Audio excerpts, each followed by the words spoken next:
Бәрі напакас. Құран оқитын жерде де жүреді. Алтынай Жорабаева әріптестерін сынап тастады.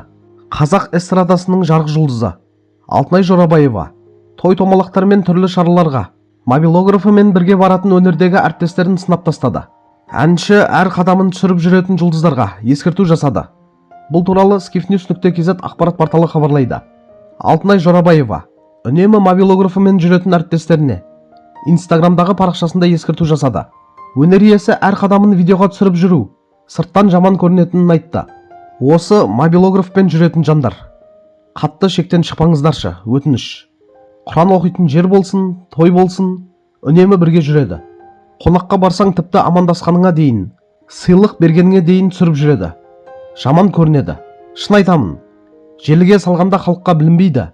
Бірақ сіздің солай мобилографыңызбен кіріп келгеніңіз сырттан жаман көрінеді. Бәрі напаказ үшін екені жаман білініп, сырттан жаман көрінеді. Жарайды, жұмысыңызды, өнеріңізді жасаңыз.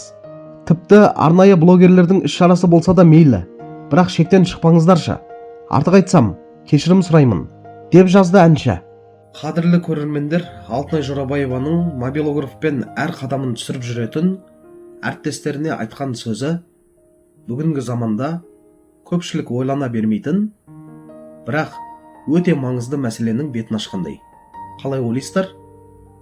Расында Құран оқылып жатқан сәтте, қарапайым дастархан басында, не біреудің қуанышы үстінде камерамен шапқылап жүру сырт көзге ыңғайсыз әрі мәдениеттен тыс әрекет сияқты көрінуі мүмкін.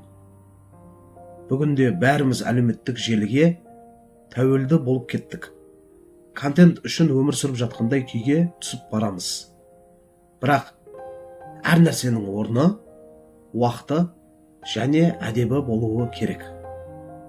Әсіресе той, құдалық, еске алу секілді ортақ шараларда көрсетемін деген мақсатпен емес, қатысамын, бөлісемін деген ниетпен барған абзал шығар.